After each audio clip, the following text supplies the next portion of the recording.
জাপানের একটি চিড়িয়াখানায় মায়ের স্নেহবঞ্চিত এক বানরছানা একটি ওরাংওটাং পুতুলকে নিজের মা হিসেবে আপন করে নিয়েছে। পাঞ্চ নামের ওই নিঃসঙ্গ বানরছানার খেলনা আঁকড়ে ধরার আবেগপূর্ণ দৃশ্য অনলাইনে ছড়িয়ে পড়ার পর ব্যাপক সাড়া ফেলেছে।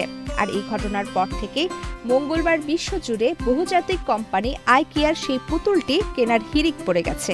পাঞ্চ এবং তার ওই পুতুলের ভিডিও ভাইরাল হওয়ার পর চিড়িয়াখানায় দর্শনার্থীদের ভিড় উপচে পড়ছে।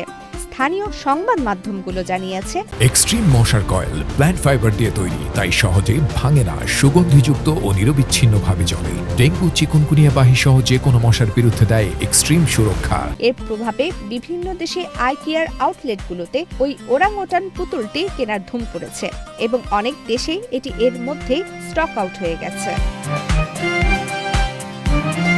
চিড়িয়াখানার কিপার কোসুকে শিকানো জানান, জাপানিজ ম্যাকাক ছানারা সাধারণত শরীরের শক্তি বৃদ্ধি এবং নিরাপত্তার বোধ তৈরি করতে সব সময় তাদের মায়ের শরীর আঁকড়ে ধরে থাকে। পাঞ্চের জন্য দ্রুত এমন একটি আশ্রয়ের প্রয়োজন ছিল। চিড়িয়াখানার কর্মীরা প্রথমে তোয়ালে পেঁচিয়ে বা অন্য পুতুল দিয়ে চেষ্টা করলেও শেষ পর্যন্ত সুইডিশ আসবাবপত্র ব্র্যান্ড আইকিয়ার বড়চোখ কলা কমলা রঙের ওরাংওটাং পুতুলটি বেছে নেন।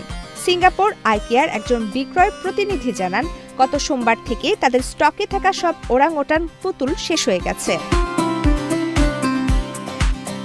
পাঞ্চ এখন ধীরে ধীরে তার দলের অন্য বানরদের সঙ্গে মেলামেশা শুরু করেছে। তাদের সঙ্গে যোগাযোগ করতে গিয়ে মাঝে মধ্যে কিছু সমস্যা হলেও চিড়িয়াখানা কর্তৃপক্ষ বলছে এটি তার শেখার প্রক্রিয়ারই একটি অংশ এবং সে ক্রমশ নিজের দলের সঙ্গে মানিয়ে নিচ্ছে। প্রমিতি কিপ্টে ইসলাম, বাংলাদেশ প্রতিদিন।